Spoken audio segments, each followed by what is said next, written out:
warahmatullahi wabarakatuh. Perdagangan internasional merupakan suatu aktivitas pedagang yang dilakukan oleh dua negara yang berbeda dan telah ada sejak pertengahan abad. Lebih jelasnya, perdagangan internasional ini dapat terjadi ketika ada kegiatan perdagangan yang dilakukan oleh dua negara berbeda, dan tentu saja kegiatan tersebut telah disetujui oleh keduanya. Perdagangan internasional memiliki tujuan utama, yaitu untuk meningkatkan Gross Domestic Product atau GDP. Artinya, perdagangan internasional bertujuan untuk meningkatkan total nilai dari produksi barang maupun jasa yang dijual oleh suatu negara pada negara lain selama 1 tahun lamanya. Namun, untuk mencapai tujuan tersebut ada juga peraturan serta ketentuan yang berlaku terkait jenis dan sistem pembayaran. Berbagai pihak terkait dengan perdagangan internasional dan banyak hal lainnya yang dibahas dalam buku perdagangan.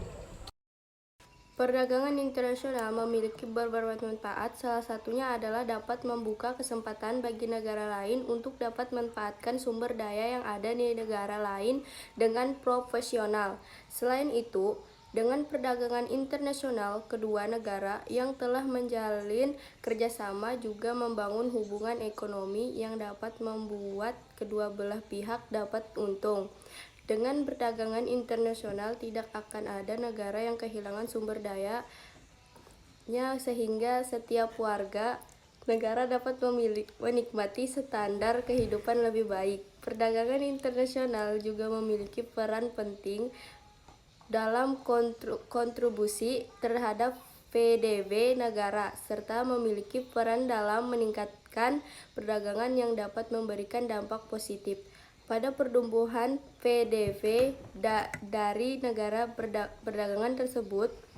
Selain itu, ada beberapa manfaat yang dapat diperoleh oleh negara yang melakukan kerjasama yang negara lain dalam perdagangan internasional. Manfaat-manfaat tersebut: teori-teori perdagangan internasional adalah: 1. Teori keunggulan mutlak, 2. Teori keunggulan komparatif, 3. Teori ekonomi merkantilisme, 4. Teori Heckscher-Ohlin atau HAO, 5.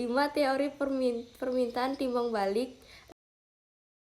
Bidang perdagangan internasional yaitu 1. Sosial, 2. Budaya, 3. Politik, 4. Penerapan iptek, 5. Pertahanan dan keamanan. Kebijakan-kebijakan perdagangan internasional meliputi: 1. Tarif, 2. Subsidi ekspor, 3. Pembatasan impor, 4. Pengekangan ekspor sukarela, 5. Persyaratan kandungan lokal, 6. Subsidi kredit ekspor, 7. Pengendalian pemerintah, 8. Hambatan-hambatan birokrasi, 9. Sosial, 10. Budaya, 11. Politik, 12. Penerapan iptek, 13. Pertahanan dan keamanan. Faktor pendorong perdagangan internasional yaitu: ke-1, perbedaan sumber daya alam yang dimiliki oleh setiap negara, kedua, perbedaan tingkat kualitas sumber daya manusia, dan ketiga, perbedaan ilmu pengetahuan dan teknologi, dan keempat, perbedaan budaya suatu bangsa, dan kelima, perbedaan harga barang produksi dan selera, dan keenam, infrastruktur dan transportasi, dan ketujuh, permintaan konsumen, dan kedelapan, kebijakan pemerintah. Berikut adalah faktor penghambat perdagangan internasional yaitu: 1. Nilai tukar yang berbeda dapat mempersulit transaksi dan pembayaran. Kedua, adanya beberapa negara yang menerapkan kebijakan. Ketiga, pembatasan impor. Keempat, konflik antar negara seperti kekacauan politik dan peperangan. Kelima, waktu yang lama untuk melakukan kegiatan ekspor dan impor. Dan keenam, kualitas sumber daya yang rendah sehingga mempengaruhi hasil produksi.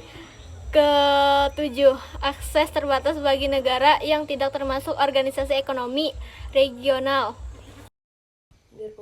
Dampak positif dari perdagangan internasional bagi kehidupan adalah sebagai berikut.